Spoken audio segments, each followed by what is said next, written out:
मशरिक news के नाजरीन आदाब। मुल्क में लॉकडाउन के दूसरे दिन मरकजी हुकूमत की वजीर खजाना निर्मला सीतारमन ने गरीबों की सहूलियात के लिए 1,70,000 करोड़ की राहत पैकेज का ऐलान किया है। Take care of the concerns, the welfare concerns of the poor and suffering workers and those who need immediate help. So the package that we come up with will benefit those migrant workers, those poor, those urban and rural poor and the women.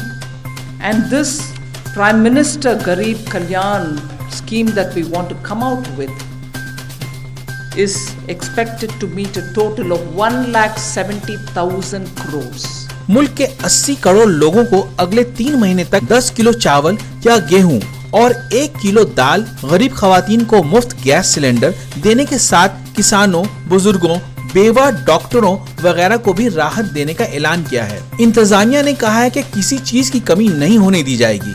सब्जी, ration और दवाइयाँ सब मिलेंगी। फिर भी दुकानों पर लोगों की भीड़ देखी जा रही है। खानों का सामान महंगा हुआ है। दुकानदार मनमानी कीमत वसूल कर रहे हैं। सब्जियों की कीमत में 20 से 40% का इजाफा हुआ है। आलू 40 रुपए, प्याज 40 रुपए, टमाटर 50 रुपए फी किलो बिक रहा है।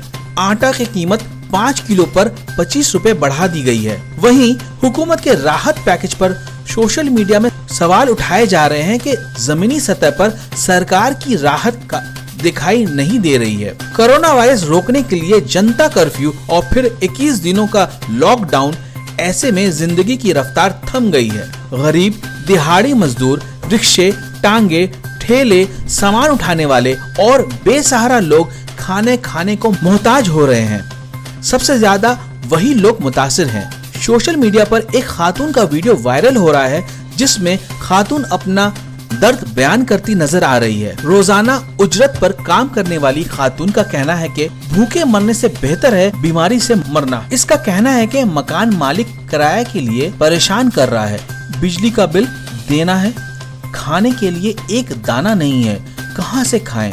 पानी आता है तो पानी पीते हैं, आज पानी भी नहीं आया। मशरिक न्यूज के नाजरीन, शब्बा खैर।